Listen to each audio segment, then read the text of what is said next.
So you found the perfect house, you're under contract. Now what? Well, now you're going to write a check to the title company for your earnest money. And you want to be prepared to do 1% to 2% of the sales price. For most first-time home buyers, it's probably closer to 1%, but just be prepared for that. Now that's your money that'll be credited back to you at closing. So that's your good faith money. So that's a part of your contract. Additionally, in the state of Texas, you may also have an option fee to cover your option period, which is your 10-day inspection period. And so that could be a couple $100. You want to be prepared for that as well. Next, your lender is going to start working on your loan documents. And part of that process is going to be to order an appraisal.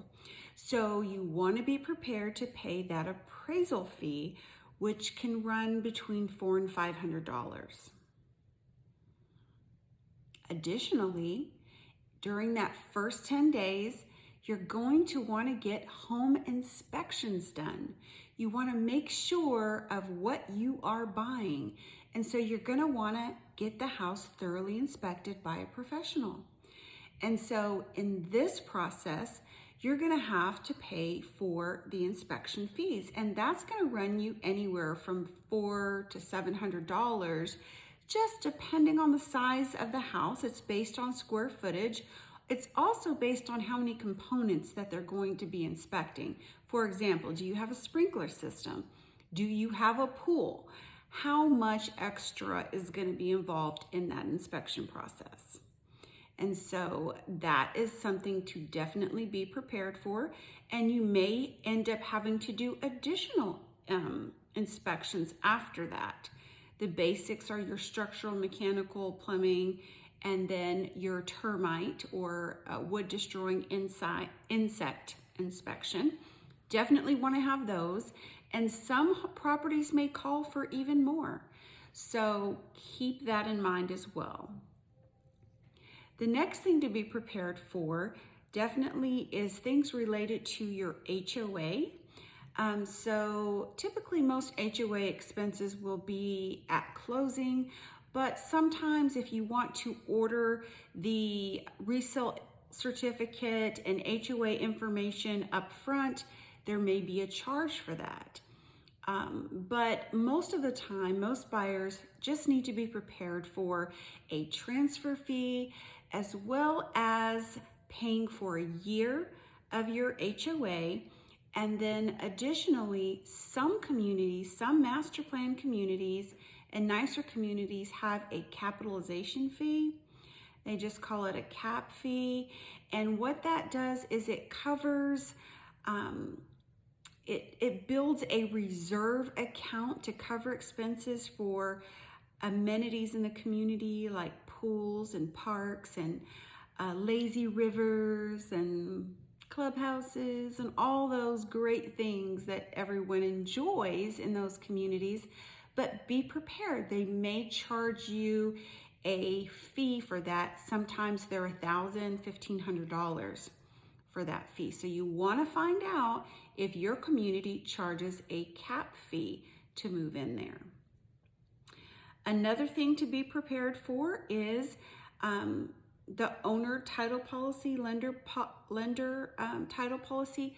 Typically in our area in resale, the seller covers it, but it's not necessarily guaranteed because it can be negotiable. And so you want to be prepared. That's usually less than 1% of the sales price, but that can really add up. Your taxes, of course, taxes are going to be prorated, but a lot of lenders, if you're doing an escrow account, a lot of lenders will require at least 12 months in reserve for your taxes so that that can be paid. Now, you're only going to, at closing, you're only responsible for the taxes for the days you own the home. So if you're paying the taxes for the whole year and the seller had it for 6 months, they would give you a credit for that 6 months at closing, and then the taxes will be paid when they come due because taxes are paid in arrears. So that's another expense to be prepared for. Also, you're going to pay for homeowner's insurance and possibly for flood insurance. So those are a couple of expenses to be prepared for. These are all things that can be on your closing statement. Everything after the appraisal fee will be on your closing statement. So you will have until closing to pay for these items. Another thing is title fees, escrow fees. That's usually $500, $550 to $700 in fees, and it'll cover courier fees and recording fees and things like that. It's a lot of little fees, but they can add up as well. Additionally, be prepared for some water companies and electric companies, gas, some utility companies will require a deposit or a fee to set up your utilities. So those are all some fees to be prepared for when you are saving and budgeting and making your plan to buy a home. I hope this video has helped you. If you have questions, definitely message me. I would love to hear your feedback. What fees have you been charged if you bought a home that you weren't expecting?